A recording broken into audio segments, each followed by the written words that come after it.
썰전 시작합니다. 안녕하세요. 김수연입니다. 2부 주식 썰전에서는 전문가와 함께 시장과 종목에서 놓쳐서는 안 되는 투자 포인트에 대해서 깊이 있게 이야기 나눠보겠습니다. 그리고 여러분의 종목 고민 해결해드리는 종목 상담 순서 기다리고 있고요. 마지막으로 전략주 AS와 새로운 전략주까지 준비되어 있습니다. 그럼 먼저 종목 상담 참여할 수 있는 방법부터 소개해드려야겠죠. 문자 샵 3772번으로 오늘 함께하실 전문가 상한 김용덕 적어서 보내주시면 저희가 입장 가능한 채팅방 링크 보내드리고 있습니다. 그리고 포털 검색창에 슈팅스타 검색하시고 사이트에 들어오시면 상단에 종목 상담 코너가 있습니다. 종목의 이름, 매수하신 가격, 비중 올려주시면 저희가 방송 시간 통해서 종목 고민도 해결해 드리겠습니다. 네, 그럼 오늘 주식 썰전 함께할 전문가를 소개합니다.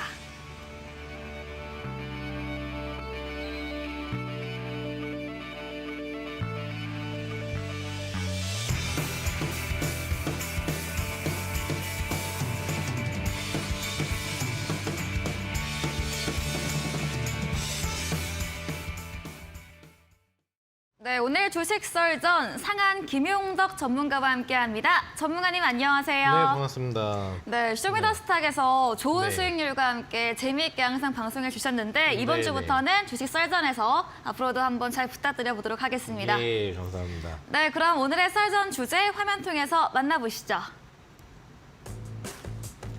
네, 첫 번째 썰전 주제입니다. 간밤 뉴욕 증시 올해 첫 FOMC 회의를 앞두고 경계감 속에 3대 지수 모두 하락 마감을 했습니다.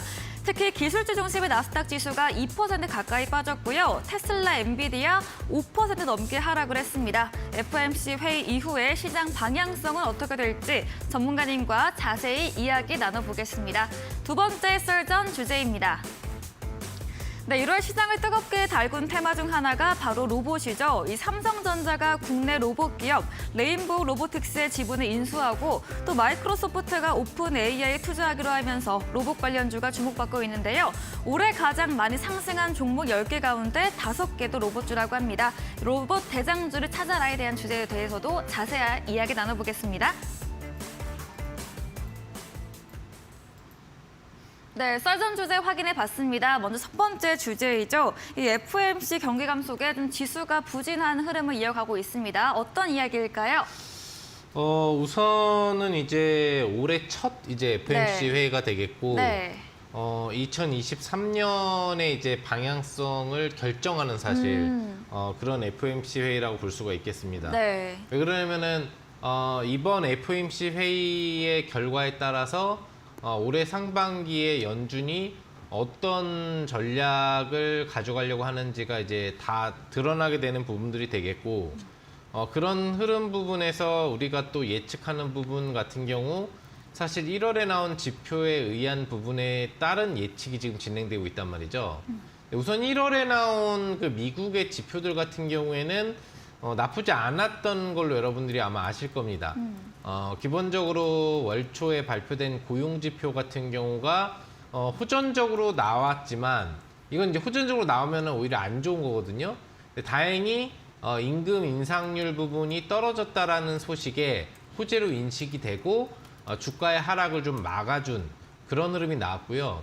그 다음에 이제 중요한 CPI 발표가 이제 나오게 됐는데 요게 좀 월가 예측치가 워낙에 좀 다운되다 보니까 과연 이 수준을 맞출 수 있을 것이냐, 그러니까 전년 대비 뭐 6.5% 수준에 대한 물가 상승률을 맞출 수 있을 것이냐에 대한 부담감이 상당히 컸는데 그 부분을 예상치를 부합하는 수준으로 발표가 나오면서 뭔가 좀 오버된 예상치를 이제 벗어나지 않는 그런 흐름으로 조정 우려감을 좀 이제 해소를 해준 거죠. 어떻게 보면은 좀 빠르게 인플레가 지금 가라앉고 있다라는 거를 보여주는 지표가 나오게 된 거예요. 그런 기대감 속에 이제 18일 날짜 기준으로 PPI 발표가 나왔는데 요거 역시도 이제 상당히 좀 기대감을 얻었던 게 시장의 예상치보다도 훨씬 다운되는 PPI가 나오면서 기본적인 그 생산자 물가지수의 하락 속도가 강하게 나오고 있다는 부분들을 이제 보여주게 된 거죠. 그러니까 점점 더 기대감이 높아지는 경기 지표가 나오면서 야, 이거 월가에서는 이번 예측 부분에 대한 어떤 수치가 상당히 좀 좋게 나오지 않겠느냐. 연준이 이제는 좀 긍정적인 금리에 대한 얘기를 해주지 않겠느냐. 이런 기대감을 갖고 진행되고 있었는데 그런 어떤 CPI나 PPI 발표 이후에 나오는 연준 의원들의 의견은 상당히 좀 공격적이었다는 거예요. 좋은 지표가 나왔음에도 불구하고 실질적으로 매파적인 성향, 빨리 금리를 5% 위로 올려야 된다. 또 현재와 같은 어떤 고속적인 금리를 당분간 더 유지해야 된다. 물가 상승률은 반드시 2% 미만으로 떨어져야 된다라는 원론적인 얘기를 계속적으로 해주면서 개선되고 있는 지표를 인정하지 않는 듯한 그런 분위기를 이제 보여준 거죠. 다행인 거는 이런 얘기들이 나오고 있는데도 불구하고 시장이 크게 빠지지는 않았다라는 거죠.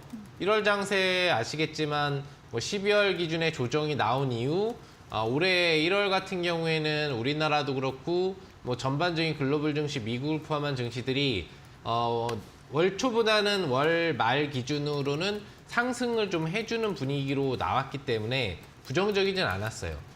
그리고 또 발표를 하게 된 게 바로 이제 직전 주말에 발표를 해주게 된 이제 개인 소비 지출 발표가 나왔는데 요거 역시도 기본적으로는 전년도 기준 대비 또 추가 하향 흐름이 나오면서 굉장히 좀 안정적인 지표 흐름이 이제 나왔다.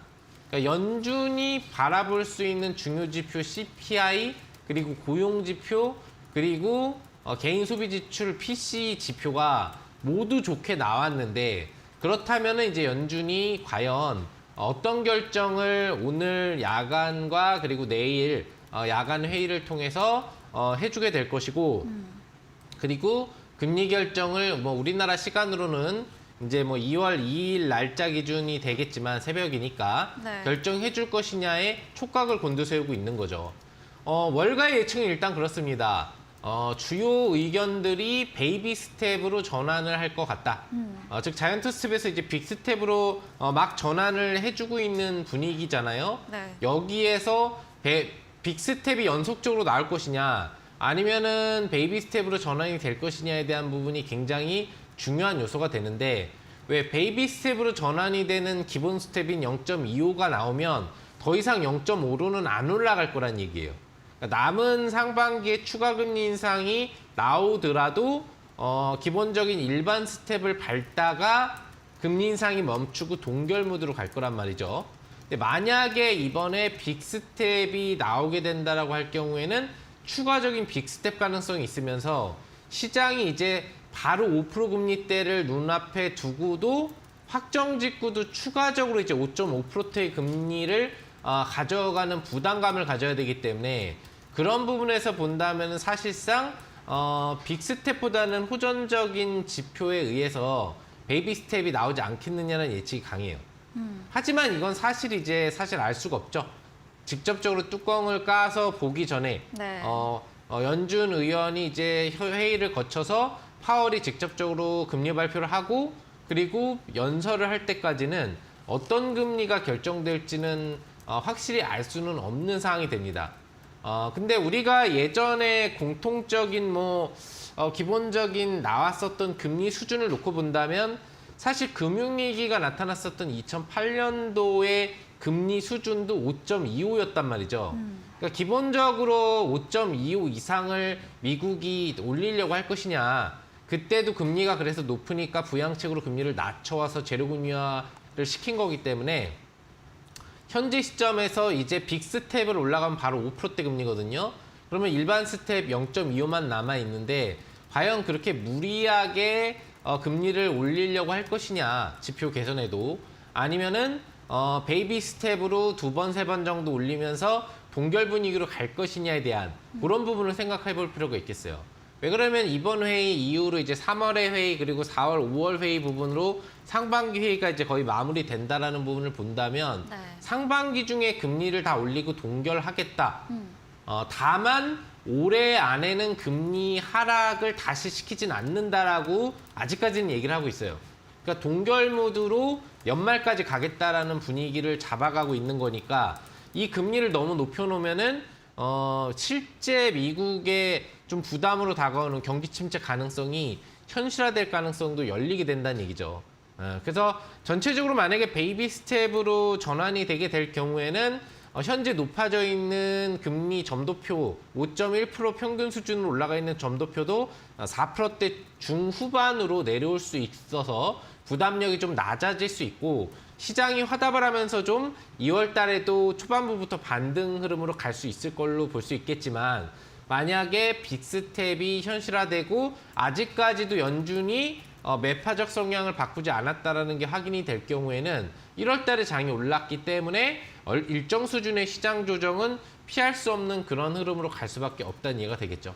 여기서 정확하게 우리가 베이비 스텝이 될 것이다, 빅 스텝이 될 것이다를 예측하기에는 사실상 좀 어렵고 분위기를 놓고 봤을 때는 베이비 스텝을 해야 조금 더 연준이 경기 정책이나 미국의 경기 침체 부담감의 여론을 끌어올리지 않고 정책을 집행할 수 있다. 왜 어차피 금리를 올리다 동결시켜도 안 내릴 거잖아요. 그러면 지속적인 5%대 수준의 금리는 계속 유지가 연말까지 될 거니까 그런 흐름에서 경기 조절 흐름 부분들을 계속 맞춰가야 되거든요. 근데 한꺼번에 상반기 금리를 5%대로 바로 올려놓으면 추가적으로 스텝을 밟을 때 6% 금리대로 올리는 절차가 나오면 경기 침체에 대한 부담 여론이 점점 더 악화될 수밖에 없다는 얘기죠. 그러니까 소비력을 떨어뜨려서 어떤 물가 상승률을 낮추는 정책은 좋지만 소비율을 너무 떨어뜨려 버리면 이게 소비를 하지 않는 현상이 발생을 하면서 침체로 다가가기 때문에 이런 부분들은 경기의 정상적인 사이클을 망가뜨리는 원인으로 작용되기 때문에 물론 연준 의원들이 다 똑똑하니까 잘 아시겠지만 개인적으로는 저도 이번에 베이비 스텝을 밟으면서 이왕이면 많이 떨어진 2022년도 장 이제 2023년도 상반기에 어차피 크게 오르진 못할 거라고요. 어느 정도 좀 올라주고 금리 동결 시점의 하반기에 강한 상승을 좀 유도해주는 그런 흐름으로 정책 결정을 해주면 좋지 않을까 생각해 봅니다. 결과적으로는 어떤 결정이 나오는지는 우리가 2, 3일 뒤에 이제 나오게 되고 거기에 맞춰서 대응을 해야 되겠지만 월가 예측이 뭐 틀리지 않기를 좀 바라고 있다라는 관점으로 분석을 마무리해 보도록 하겠습니다. 첫 번째 썰전 주제 이야기 나눠봤습니다. 인플레이션이 둔화되는 지표들이 나오면서 연준의 좀 긍정적인 금리 정책에 대한 기대감이 있었지만 그동안 연준의 발언들을 보면 다소 원론적인 매파적인 발언이 이어졌습니다. 하지만 최근 계속해서 이 기조가 이어지고 또 지난 주말에 발표된 개인 소비 지출 역시 전년 대비 하락하면서 안정된 지표가 나왔는데요. CPI나 고용 지표 또 PCE 개인 소비 지출 모두 호전적이면서 분위기상으로 베이비 스텝의 가능성이 더 높다 의견 주셨고요. 이 상반기 인상 후에 인상을 마치고 하반기에는 동결 가능성이 높다라고 추가 의견을 주셨습니다. 목요일 새벽 2시경 발표되는 이 연준의 회의 결과를 주목해 보시면 좋을 것 같습니다. 다음으로 두 번째 썰전 주제도 이어가 보겠습니다. 1월 한 달 로봇 관련주도 정말 강했습니다. 로봇 대장주를 찾아라인데요. 네. 대장주가 더 있을까요?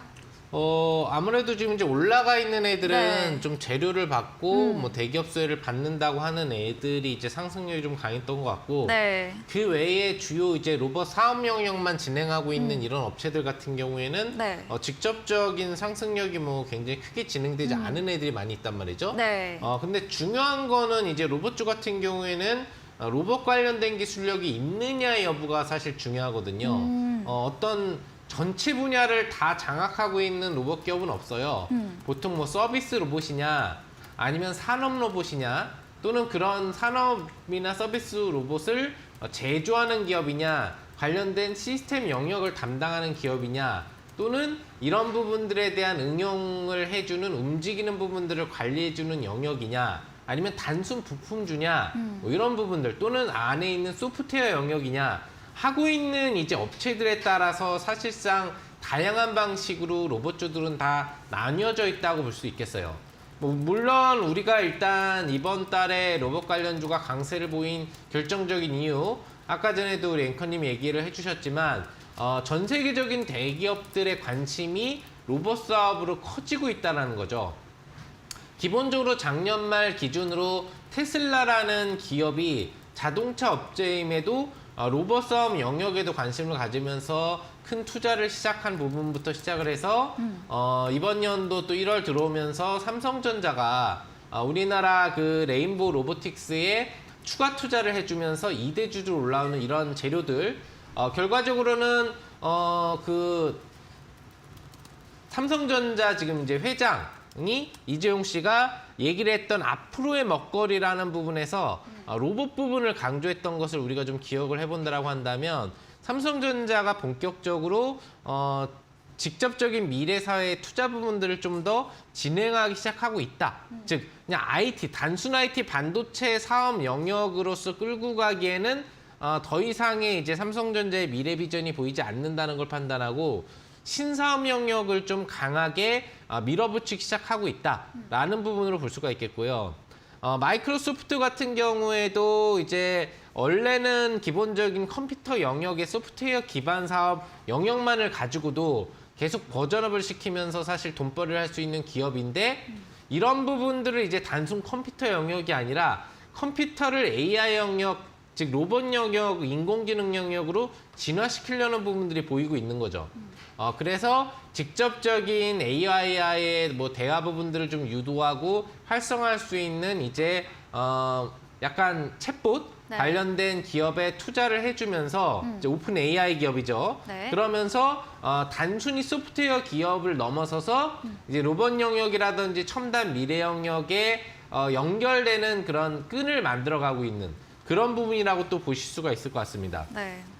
또 기본적으로는 이제 로봇 영역 부분의 발전이 확대되면 확대될수록 관련 부분에 있어서 여러 가지 영역이 동반수혜를 받을 수가 있는데 얼마 전에 제가 방송에 나와서 얘기를 해드렸었던 뭐 이제 KT, 우리나라 KT에서 진행한다고 하는 거대 AI 서비스 영역도 마찬가지예요. 네. 기본적으로 메타버스 영역 부분과 연동될 수 있는 서비스 영역 시스템을 갖춰가면서 엄청나게 좀 큰 정보 영역을 빠르게 처리할 수 있는 그런 새로운 영역을 지금 만들어낸다. 서비스 영역을 만들어낸다. 이런 얘기가 나오고 있는데 이런 영역이 구축이 돼야 로봇 사업 성장이 같이 맞물어질 수 있다는 얘기죠. 로봇 영역이 진행되면서 산업용에서 서비스용 로봇 영역을 좀 더 확대하는 영역으로 들어갔을 때 이 서비스 로봇이 처리하는 전송 속도가 굉장히 빠를 수밖에 없다는 얘기죠. 네. 그런 부분들에 대한 처리 속도를 같이 제어해 주려면 기본 시스템 영역을 받쳐주는 전체 서버 기반 영역이 커져야 되는데 그게 바로 이제 메가 AI 서비스 영역으로 들어가야 되는 부분이고 그걸 우리나라 KT에서 준비하는 부분들이 있는 거고요. 이동통신 영역에서도 이 부분을 받쳐주기 위해서는 현재의 5G 영역보다 훨씬 빠른 영역의 어떤 주파수 영역을 통과해야 네. 직접적인 AI와 메타버스의 연결 영역을 만들어갈 수 있고 이거를 휴대폰 기반으로 하건 휴대폰과 서비스 로봇을 연결하는 기반으로 하건 다 통용이 가능할 수 있는데 이런 부분에 대한 신규 주파수 영역을 허가해주기 시작하고 있다는 부분 역시도 같은 맥락으로 미래지향적인 사회를 지금 만들어가려고 하고 있다고 볼 수가 있겠습니다. 기본적으로 산업용 로봇과 서비스용 로봇 중에 어느 부분의 로봇 관련주가 좀 더 중요하냐라는 부분을 놓고 본다라고 한다면 산업용보다는 서비스용이라고 보시면 좋을 것 같아요. 왜 그러냐면은 산업용 로봇은 말 그대로 무언가를 만들어내는 로봇이죠.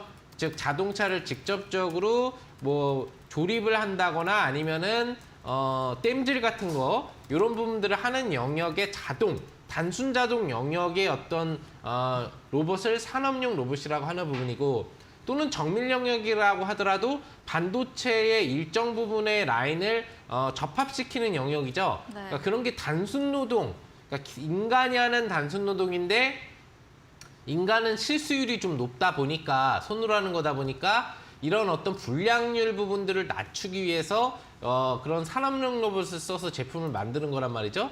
근데 이런 영역은 제한된 거예요.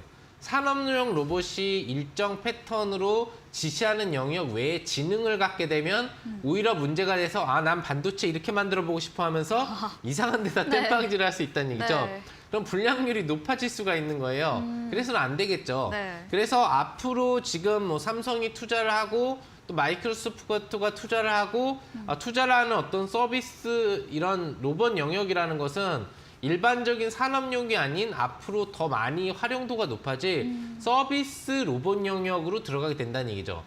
실질적으로 뭐 지금 또 삼성이 추가적으로 투자를 하고 있는 영역 중에 하나가 이제 직접적인 서비스 로봇 투자 영역이 있는데 이제 노인의 어떤 그런 걸음이라든지 이런 부분들을 보조해 줄 수 있는 이런 어떤 보조 로봇 부분들도 지금 만들거나 투자를 해주고 있는 그런 영역으로 가고 있기 때문에 앞으로 여러분들이 로봇 관련주 중에 좀 직접적으로 중점을 둬야 될 로봇 영역을 본다면 산업용보다는 서비스용 로봇 쪽 사업 영역을 구축하고 있는 영역을 관심을 가져야 된다는 얘기죠. 네. 그러니까 산업용 로봇은 이제 조금 뒷전으로 물러나고 서비스용 로봇 부분으로 들어가게 되는데 여기에도 이제 여러 가지가 있어요. 네. 기본적인 서비스의 영역은 병원, 의료 서비스 영역도 있을 수 있고 아동용 교육 영역도 있을 수 있고 아니면 단순한 뭐 어떤 식당에서 이제 오토본 영역을 하는 네. 그런 서비스 영역도 있고 다양한 서비스 영역이 있는데 이 중에서 어떤 영역이 실질적으로 서비스 영역에서 중요한지를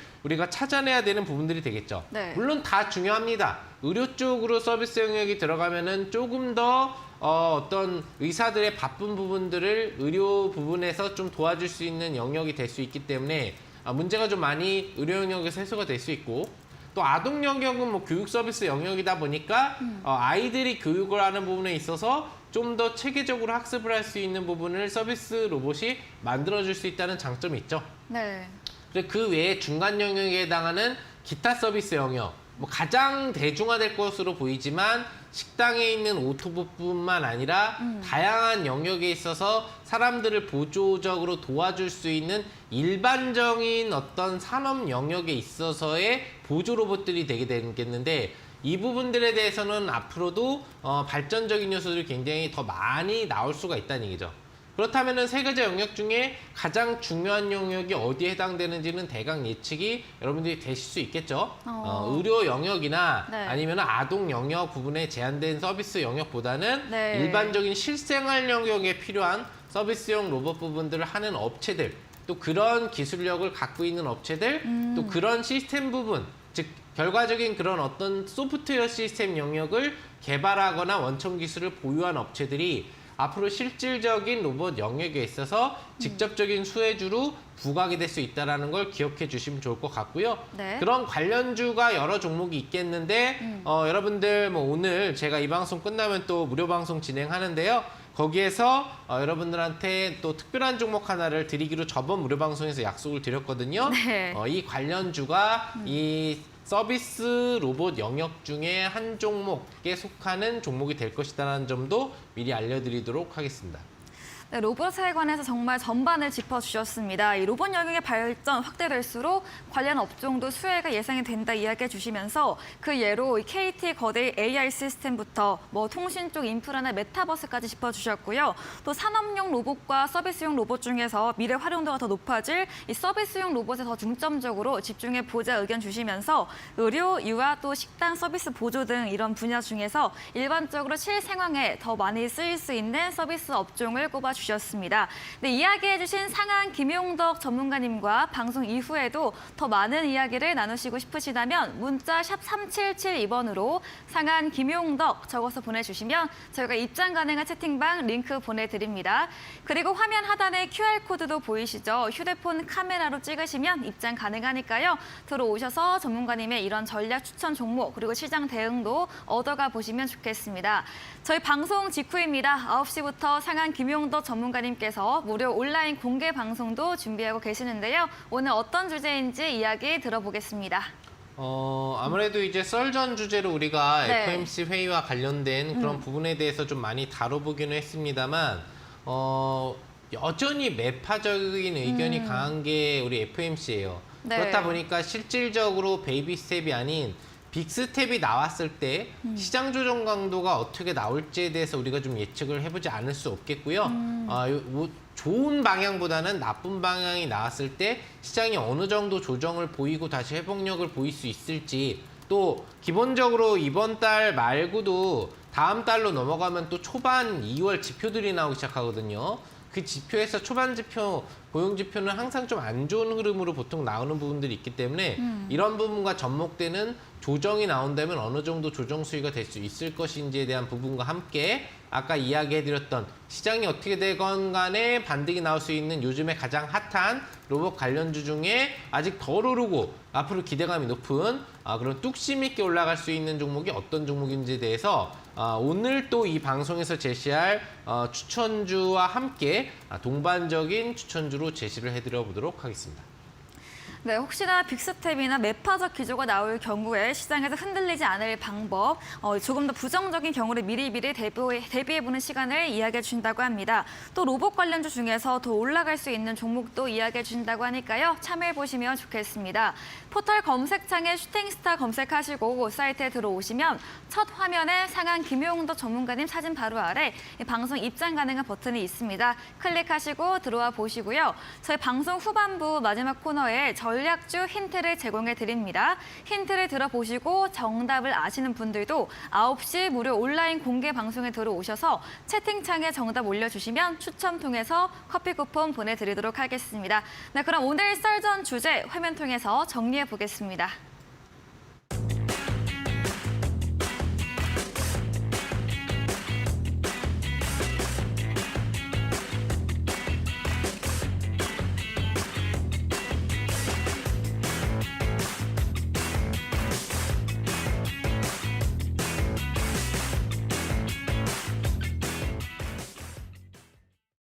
네, 여러분의 종목 고민을 해결해 드리는 시간입니다. 바로 첫 번째 종목부터 고민 해결해 보겠습니다. 삼형 엠텍입니다. 매수가 4,650원이고요. 비중이 꽤 큽니다. 50%인데 오늘 소폭의 상승 마감을 했지만 아직 손실 구간에 있습니다. 삼형 엠텍은 어떻게 해보면 좋을까요? 4,650원이라고 하면은 네. 최근 주가 몇 개월에는 안 보여요, 매수가. 네, 그죠? 한 작년 9월 정도로. 네, 그러니까 작년에 한창 이제 뭐 원전이라든지 관련된 얘기들이 나올 때 그때 반등파가 좀 강하게 나오고 다시 누르는 자리에서 아마 네. 좀 매수를 좀 들어가신 게 아닌가 좀 생각을 해볼 수 있겠고 650원. 좀 난해하긴 좀 하네요, 그죠? 네. 좀 난해해서 650원으로 매수할 자리가 어디를 찾아본다라고 하면 여기가 650원인데 네. 여기서 사시진 않으셨을 것 같고 네. 9월 달에, 그죠? 네. 그리고 여기에서 샀을 수는 있겠네요. 그래서 여기서 사셨다고 하면, 즉 6월 후반에 사셨다고 하면 수익이 많이 나셨을 텐데 네. 그걸 왜 놓치고 지금까지 가지고 계셨을까 궁금하고요. 네. 그리고 여기에서 사셨다면 정말 운이 없게 사자마자 이제 급락이 나온 거죠. 네. 네. 아니면 또 한 가지는 50% 비중이니까 네. 분할 매수를 한 거죠. 아. 샀는데 떨어진 거예요. 네. 그러니까 계속 물타기 하다가 지금 평단을 낮춘 게 4,650원. 네. 그러면 이제 매수가 최초 매수는 이제 5,500원에서 아마 6,000원이었을 거고 그러면서 이제 분할 매수를 해주신 게 아닌가 생각합니다. 네. 어찌됐건 간에 중요한 거는 이제 이 종목이 다시 올라갈 수 있느냐 없느냐, 그렇죠. 이 비중을 다 가져가야 되냐 마느냐에 대한 판단을 궁금해 하시는 것 같은데 제가 보기에는 지금 같은 경우에 거의 대부분의 종목들이 바닥권에 있어요. 네. 사실상 더 떨어질 자리는 크지는 않다. 올라갈 수 있느냐에 대한 문제죠. 그리고 기본적으로는 아시겠지만 이제 원자력과 관련돼서 예전에는 안 좋게 보는 추세였는데 네. 이제는 좀 좋게 보는 추세라는 거죠. 네. 그래서 원전 관련돼서는 실제로 신규 투자를 하는 부분들이 나라들이 많아지고 있어요. 제가 보기에 보유를 하고 상반기 정도 유지를 하시면 아마 매수가 회복 정도 가능할 테니까 홀딩 유지 가능하지 않을까 생각을 해봅니다. 네, 삼형엠텍 종목 상담해봤습니다. 현재 더 떨어질 자리는 없다고 의견 주셨고요. 원자력 관련주 전망도 괜찮은 만큼 부유하면서 상반기 정도의 매수가 회복해보자라고 의견 주셨습니다. 다음 종목입니다. 코퍼스 코리아이고요. 매수가 2,900원이고 비중은 15%입니다. 현재 3,230원으로 수익 구간에 있습니다. 코퍼스 코리아 뭐 더 수익 올릴 수 있을까요? 지금 네. 수익이 진행 중인 상태이네요. 네. 상당히 이제 방송에서 수익 중인 종목을 네. 가져오시는 분들이 흔치 않은데, 네. 보통 이런 분들은 좀 이제 자랑을 하고 싶으셔서 가져오는 경우가 있는 경우가 있어요. 네. 가끔 보면은 막 한 60%, 100% 수익인데 질문하는 경우들도 가끔 있거든요. 너무 부럽습니다. 네. 그렇죠. 네. 주식을 지금은 안 하시지만 그쵸. 좀 이제 부러운 부분이죠. 네, 해놓고 네. 잘 이제 쌓아놓고 네. 계시다고 얘기를 하셨었죠. 네, 그래요. 맞아요. 이렇게 수익을 내시는 분들은 굉장히 좀 모든 투자자분들한테 부러움으로 남게 되는데 2,900원이 이제 매수가시면은 매수를 들어갔을 자리는 이번 달에 들어가셨을 확률이 높아요. 그죠? 왜 그러냐면 11월에 들어갔다고 하면은 지금 내려왔다 올라오는 걸 그냥 유지하기에는 스타일이 맞지 않아요. 예, 급등을 추격했다가 상한가 보고 추가 퍼팅해서 팔았어야 되거든요. 네. 그러니까 눌림 매수를 분명히 하시고 수익 중이실 텐데 지금 눌러서 5일선이 훼손됐는데도 갖고 있다는 얘기는 내가 어느 정도 수익을 포기하더라도 추가 고점이 나올 확률이 있다면 갖고 가겠다라는 의지하고 똑같은 거예요. 그러면 지금 이 종목이 최종적으로 추세가 이탈될 수 있는 구역이 어디냐라는 부분을 놓고 봤을 때 우선 5일선이 깨졌기 때문에 다음에 볼 수 있는 이평선은 어디죠? 22평선밖에 없단 말이죠. 왜 22평선이 깨지면 조정이 추가적으로 나오는 스타일이라는 거예요. 8월에도 그랬고 지금 12월에도 그랬고 보시면 여기 4월, 5월 달에도 그랬고 일단 22평 추세를 올라탔다가 지지하면 추가 반등이 나오는데 네. 이게 깨지면은 이제 계속 내려가요. 그러니까 갖고 있을 필요가 없는 거죠. 지금 3,060원에서 올라오고 있거든요. 요게 깨지면은 이제 3,000원이 깨지고 그 밑으로 내려갈 거란 얘기죠. 그럼 매수가도 훼손될 수 있다는 얘기예요. 네. 지금하고 매수가 현재 가격하고 22평 영역의 가격이 약 한 150원 정도 차이가 나는데 점점 21평이 이제 올라올 거란 말이죠. 그렇기 때문에 기본적으로 가격보다는 22평 추세가 이탈되기 전까지 홀딩을 하면서 직전 고점 돌파를 한 번 더 노려보시는 그런 전략으로 가져가시면 좋을 것 같습니다. 네, 21선이 깨진다면 3,060원 추가 조정 나올 수 있기 때문에 지켜보면서 직전 고점 돌파 나오면 수익 실현해보자라고 정리해 보겠습니다. 종목 상담 더 원하시는 분들은 문자 샵 3772번으로 상한 김용덕 적어서 보내주시면 저희가 입장 가능한 링크 보내드리고 있습니다. 그리고 포털 검색창에 슈팅스타 검색하시고 이 사이트에 들어오시면 상단에 종목 상담 코너가 있습니다. 코너에 들어오셔서 종목의 이름, 매수하신 가격, 비중 올려주시면 방송 시간을 통해서 종목 고민도 해결해 드리겠습니다. 저희 종목 상담 채택되면 커피 쿠폰도 함께 보내드리니까요. 여러분의 많은 참여 기다리고 있겠습니다. 그럼 저희는 전략주 AS 시간으로 돌아오겠습니다.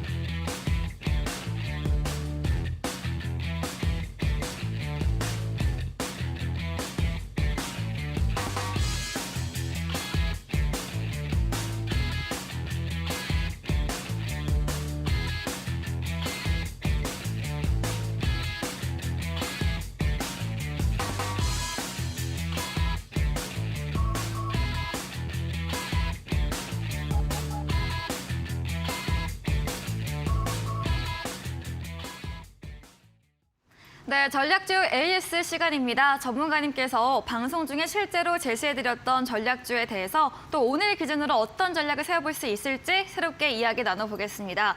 제가 먼저 네. 좀 제가 너무 자랑을 하고 싶어서 우리 전문가님도 네. 오늘 종목이 다 네. 수익권에 있습니다. 오늘 시장에 조장받았는데도 네네. 수익이 너무 좋으셔서 한번 기분 좋게 AS 해보도록 하겠습니다. 예, 감사합니다. 네, 먼저 20일에 매수했던 JYP 엔터입니다. 네. 오늘 장중에 3% 넘게 상승을 했고요. 마감도 2.88로 마감을 했습니다. 네. 이렇게 올라왔는데 어떤 네. 전략도 필요할까요? 우선 시장이 안 좋은데도 주가가 네. 올라온다는 건 상당히 좀 기분이 좋은 그러니까요. 사실이죠. 네. 네. 그럴 수 있는 이유는 이제 네. 업종 선택을 좀 잘하지 않았나. 음, 그러니까 시장이 떨어지는 거와 관계없이 네. 실적이 앞으로 늘어날 수밖에 없는 이런 업종을 공략을 하게 되면은 주가가 시장이 떨어진다고 밀리지 않게 되는 거죠. 네. 기본적으로 제가 요즘에 엔터 업종을 좀 위주로 추천을 드리고 있는데 네. 이 업종이 떨어지지 않고 계속 올라가는 이유는 앞으로 행사가 점점 많아지고 콘서트가 점점 많아질 거예요. 우리나라도 그렇고 전 세계적으로 코로나에 대해서 일반 어떤 독감 수준의 감기화로 전환을 시키면서 어떤 이런 그 제한을 다 풀고 있는 분위기란 말이죠. 그러면은 엔터업체 같은 경우에는 이런 부분에서 수혜가 올 수밖에 없는 거죠. 왜? 글로벌 콘서트 및 국내 콘서트 또는 국내 행사들이 많아지면 많아질수록 관련된 가수들이 활동할 수 있는 범위 폭은 이제 늘어나게 되니까요. 그래서 기본적으로 수급 강도에서도 매수세가 들어오면서 예상대로 신고가 돌파가 나오고 있는 게 아닌가 생각을 합니다. 제가 이제 방송 최초 추천 기준 목표 주가로 사실 73,000원을 이 종목을 목표 주가로 해드렸어요. 근데 제가 지금 수익률 체크된 걸로 보니까 아직까지 8점 몇 프로 정도로 체크가 돼 있더라고요. 네. 그래서 아마 매수 가능 당일날 체크됐었던 방송 기준 매수가가 조금은 제가 제시했던 가격보다는 일부 상향돼서 책정이 된 게 아닌가 생각을 해보고요. 한 번 정도 더 반등이 나오면 이제 목표 주가가 공식적으로 돌파가 될 걸로 보이기 때문에 제가 항상 욕심 부리지 말라고 했죠. 네. 방송에서 제시하는 이런 추천주 뭐 매주 이제는 많이는 안 돼요. 네. 이제 한 종목 정도씩밖에 안 나오잖아요. 두 네. 개가 아니고 네. 한 종목 정도씩이지만 꾸준히 나오니까 그때 내 확정 수익으로 가져가는 게 중요하다는 얘기를 해드렸기 때문에 JYP 엔터도 더 추세상으로 계속 갈 수 있겠지만 추가 반등이 나와서 목표 주가가 10% 정도 여러분들이 사신 가격 대비 10% 정도 이상의 수익이 나시면 분할적으로 차익을 해가라는 말씀을 드리고 싶어요. 왜 내가 진행으로 갖고 있는 건 내 수익이 아니에요. 네. 내가 확실하게 매도를 해서 내 계좌로 들어와야 내 수익이니까 그런 부분들을 잊지 마시고 뭐 1, 2거래를 내면은 기분 좋게 다들 차익 실현을 이제 해나가실 수 있을 걸로 보이기 때문에 그런 관점으로 이제 분할 차익 실현을 해주시면 되지 않을까 생각을 해봅니다. 네, 전문가님께서 시장 흐름과 상관없이 실적으로 상승하는 종목, 특히나 엔터 관련 업종 많이 추천해주고 계십니다. 네, 코로나 시대 이후에 행사나 공연이 증가할 것이다 이야기해 주시면서 JYP 엔터 한 번 더 반등 나오면 목표 주가 달성 가능할 것이고 이 수익이 나면 분할로 확실하게 수익을 챙겨보자라고 이야기해 주셨습니다. 다음 종목입니다. 4일에 매수했던 비슷한 엔터주 SM인데요. 네. 오늘 장중에 4% 넘게 상승을 했고요. 88,000원 종가 형성 을 했습니다. 그러니까요. SM은 또 어떻게 보실까요? 네, 어쩌다 보니까 엔터주 네, 엔터주만 엔터주 계속 약간 나오네요. 시리즈예요. 네. 네, 제가 엔터테인을 좋아하나 봐요. 네, 그런 식인가요? 제 꿈이 혹시 그런 쪽으로 있지 않았었나. 아, 미련이 있어서 네, 뭐 가수도 되고 싶었을 것 잘하시잖아요. 같고. 한번 힌트 하실 네. 때도 항상 기대가 되시는데, 네. 개그도 좀 해보려고 했던 것 같고. 네. 네. 끼가 있으십니다. 네, 감사합니다. 자, SM 같은 경우에는 뭐 기본적으로 갖고 있는 재료가 많다고 했죠. 네. 매각 관련 이슈 재료도 있고 현재 중동발 관련 네옴시티 수주 관련 재료도 나올 수 있는 확률이 있는 네. 그런 종목이기 때문에 기대감이 상당히 높고요. 또 얼마 전에 그 라이크 기획 문제가 완전히 온라인 측하고 SM 이사진하고 협상이 완료가 되면서 이제 주주 환원으로 배당 기대치까지 가질 수 있는 그런 종목이 된 겁니다. 그래서 앞으로 신고가 랠리가 나올 수밖에 없다는 얘기를 계속적으로 해드렸고 그 신고가 랠리가 제가 추천을 드리고 이제 나오기 시작하고 있는 거고요.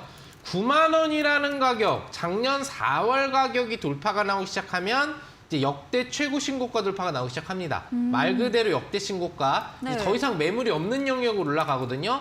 얼마나 뻗어갈지 알 수가 없는 영역으로 가겠죠. 네. 왜 이 종목을 목표 주가를 30%로 해드렸는지를 이제부터 여러분들이 경험을 해보실 수 있을 거고 앞으로도 굉장히 큰 상승력이 나올 수밖에 없는 종목인 만큼 네. 편안한 마음으로 10만 원, 11만 원, 12만 원, 13만 원 이상도 들고 가보실 수 있는 그런 종목이다라는 말씀 드리도록 하겠습니다. 네, SM 보유하신 분들 정말 좋으실 것 같습니다. 매각 관련 이슈 재료와 또 중동발 매움시 수주 관련 재료, 여기에다가 주주 환원으로 배당 기대치까지 내재되어 있는 종목인데요. 앞으로 9만 원 가격 돌파하면 신고가 랠리 나올 것이다 예상해 주시면서 12만 원, 13만 원대까지도 열려 있다고 긍정적으로 의견 주셨습니다. 다음 종목도 AS 이어가 보겠습니다. 네, 지난달 23일에 매수했던 리오푸딩 관련주 골프존입니다. 역시나 수익률이 23% 달성을 했고요. 오늘도 조정을 받았지만 이미 수익권에 훨씬 넘어섰습니다. 골프존은 더 들고 가도 괜찮을까요? 감사드립니다. 시청자 여러분. 네, 매번 감사 인사를 해주시네요. 네. 그러면 제가 골프 좀 쳐달라고 했거든요. 네. 네, 이 주가가 사실 한번 떨어졌다가 올라간 거잖아요. 맞아요. 네. 그래서 이데일리 시청자분들 그때 한파가 왔어요. 네, 그래서 춥다고. 네, 그래서 집에서 안 나가려고 네. 해서 골프를 안 치는 것 같다. 쳐달라고 했는데 우리 이데일리 시청자 여러분들이 열심히 스크린 골프, 네. 골프존 스크린 골프를 지금 쳐주셔서 네. 이렇게 올라간 것 같고요. 그 덕분에 여러분들이 이제 20% 이상의 수익을 진행하고 있는 거고요. 개인적으로는 목표 주가가 30%이기 때문에 더 올라갈 거라고 기대를 하고 있지만 사실 오늘부터 노란톡을 통해서는 분할 매도 사인을 드리기 시작했습니다. 왜? 기본적으로 5일선 추세 상승폭이 조금 꺾이기 시작하고 있죠. 그럼 우리가 20% 이상의 수익은 작은 게 아니란 말이에요. 그쵸. 방송에서 공식으로 30%를 달성해서 뭐 목표 주가와 목표 수익률 달성하는 게 더 의미가 있을 수는 있겠지만 실제 여러분들 계좌에 수익이 들어가는 게 사실 더 중요한 거잖아요. 네. 방송에서 제가 노출시키는 수익보다는 그래서 분할적으로 차익을 이제 강조하기 시작했다는 걸 참조하시면서 우리 노란톡에 못 돌아와 계신 이데일리 시청자 여러분들도 수익 중이시라면 이제 조금씩 뭐 한 20% 정도씩이라도 며칠 동안의 분할 차익을 하면서 수익 실현을 하면서 이제 만족도를 높여가시지 않으셔야 될까 그렇게 생각하는 종목이 될 것 같습니다. 네, 골프존 이미 수익 구간이고요. 오늘 노란톡 통해서는 분할 매도 전략도 새롭게 주셨습니다. 이렇게 실시간으로 전략 대응 원하시는 분들은 샵 3772번으로 상한 김용덕 보내주시면 저희가 노란톡 참여 가능한 링크 보내드리겠습니다. 다음 종목도 AS 보겠습니다. 지난달 14일에 매수했던 인성정보입니다. 오늘 장중에 14% 급등을 했는데요. 역시나 좀 입이 아플 정도로 수익권에 있습니다. 네. 인성정보는 또 어떻게 해볼 수 있을까요? 사실 이제 인성정보는 뭐 이미 완료가 좀 된 종목이죠. 그러니까요. 네. 근데 이제 방송 특성상 주가가 또 레벨업이 나오면 또 수익률이 더 올라가니까 갖고 있는 분들을 위해서 추가 방향성을 우리가 점검해보자라는 네. 차원에서 오늘 에이스 종목으로 하나 완료된 종목을 들고 와봤는데 기본적으로 차트의 흐름이 굉장히 좋아요. 흐름 자체가 바닥을 잘 잡아주고 상승파를 주는데 아직까지 완전히 피치 파동이 나왔다고 볼 수 있는 정도의 큰 파동이 형성되지는 않은 걸로 볼 수 있죠. 네. 몇 거래일 전에 눌림이 나오면서 약간은 약세 전환이 되느냐 싶었는데 오늘 강세로 다시 한번 뿜어줬다는 얘기는 인성정보가 하고 있는 사업 영역 자체가 무슨 사업 영역이죠? 기본적으로 원격 의료 사업 영역의 핵심 영역에 해당을 한단 말이에요. 네. 원격 의료라고 하는 부분들은 결과적으로 아까 전에 우리가 주제로 다뤄봤었던 뭐 로봇과도 연결되고 메타버스와도 연결되고 또 어떤 거대 AI 영역에도 접목이 될 수 있는 영역이란 말이죠. 네. 원격 의료가 단순히 지금은 뭐 이제 카메라를 통해서 진료하는 수준을 되겠지만 거기에 로봇 기술을 접목을 시키면 훨씬 더 정밀하게 원격 의료 측정이 가능해질 수 있고 이런 의료 로봇 부분하고도 접목될 수 있는 시스템의 기술력을 가지고 있는 게 인성정보일 수 있기 때문에 그런 흐름으로 앞으로의 주가 방향성은 좀 더 긍정적으로 바라볼 수 있다는 얘기죠. 네. 피치 파동이 나오기 전까지 혹시 유지를 하고 있거나 아니면 관심 있게 바라보고 싶으신 분들 같은 경우에는 좀 더 레벨업이 앞으로 나올 수 있는 종목으로 보인다라는 거 아울러서 헬스케어 분야에 대한 관심도 앞으로 가져봐도 상반기엔 나쁘지 않겠다라는 말씀 추가적으로 드려보도록 하겠습니다. 네, 인성정보 추가 반등이 나와서 새롭게 전략 세워주셨습니다. 오늘 상승 추세가 나왔지만 아직 큰 파동이 형성되지 않았고요. 이 원격 의료 분야, 로봇과 메타버스, AI 테마와 묶이면서 앞으로도 더 긍정적으로 지켜보고 헬스케어도 역시나 관심을 두고 보자라고 이야기 정리해 주셨습니다. 저희 다음 코너입니다. 도전 상한가에서 전략주 힌트를 제공해드리고 있는데요. 힌트를 들어보시고 정답을 아시는 분들 9시 무료 온라인 공개 방송에 들어오셔서 채팅창에 정답 올려주시면 추첨 통해서 커피 쿠폰도 보내드리겠습니다. 저희는 마지막 코너 도전 상한가로 돌아오겠습니다.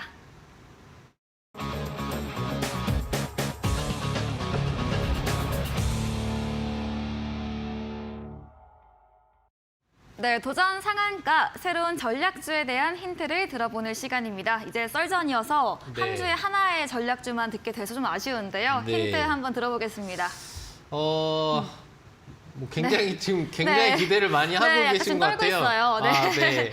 굉장히 기대를 많이 하고 계신 것 같은데 네. 사실 이번 그 주제와 관련돼서는 네. 힌트가 좀 많이 어려워요. 그럼 네. 그냥 들어보도록 하겠습니다. 네, 그래서 사실 이런 이제 개그성 힌트라든지 네. 뭔가를 제가 해야 되는데 그렇죠. 전문가님 매주 하시면 힘드시죠. 네. 네, 그래서 이해하겠습니다. 굉장히 아쉬워하고 계신 네, 것 같은데 괜찮습니다. 지금. 네. 그래서 기본적으로는 음. 좀 어려운 부분이에요. 왜 그러냐면은 네. 이 종목이 음. 국내 그 음원 관련 사업 영역을 하는 엔터업주 중에 이제 한 개 업체인데 제가 여태까지 여러분들한테 드렸던 이제 종목들을 비교해 본다고 하면 네. 사실 남아 있는 게 거의 없죠.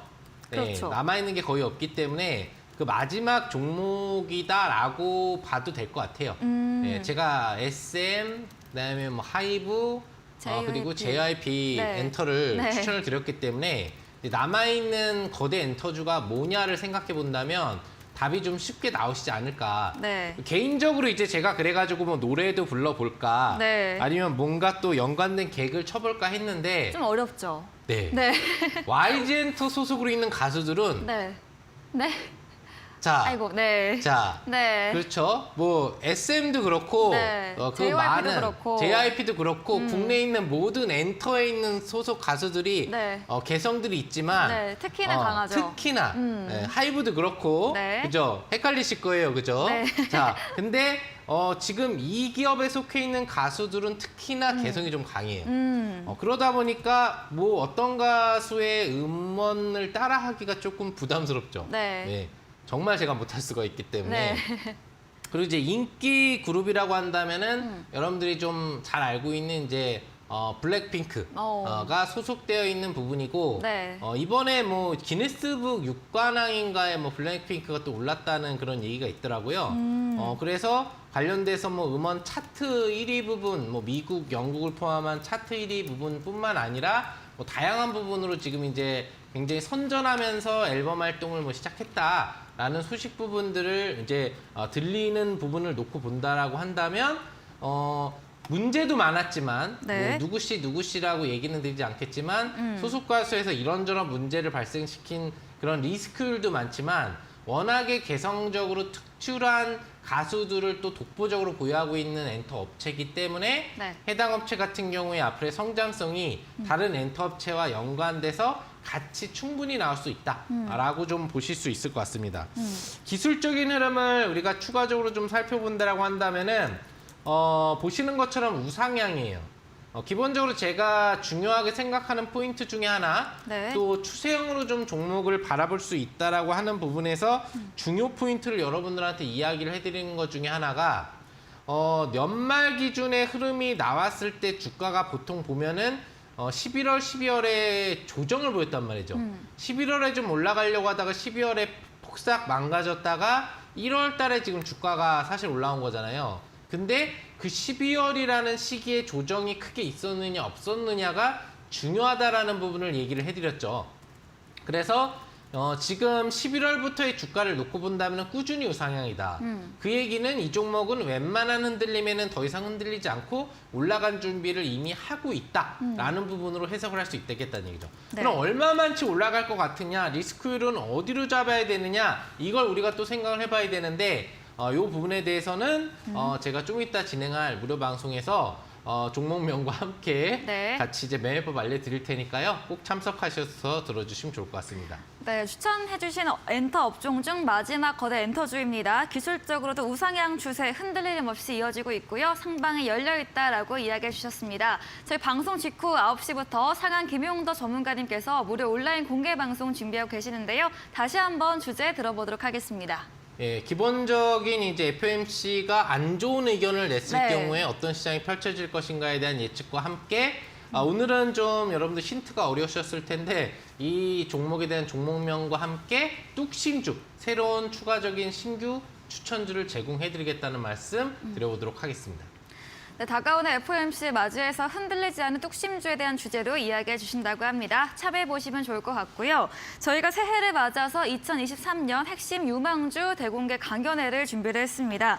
이번 주 토요일 2월 4일 오후 1시에 KG타워 지하 1층 하모니홀에서 명동고래 전문가와 제프 전문가가 함께합니다. 준비된 이벤트도 있습니다. 강연에 오셔서 방명록을 남겨주시면 올해 시장 전망과 유망주 알 수 있는 주식 투자 시크릿 파일을 드릴 예정입니다. 다만 자리가 100석으로 제한돼 있는 만큼 미리 선점해 보시기 바라고요. 자세한 사항은 1522-1325번으로 연락 주시기 바랍니다.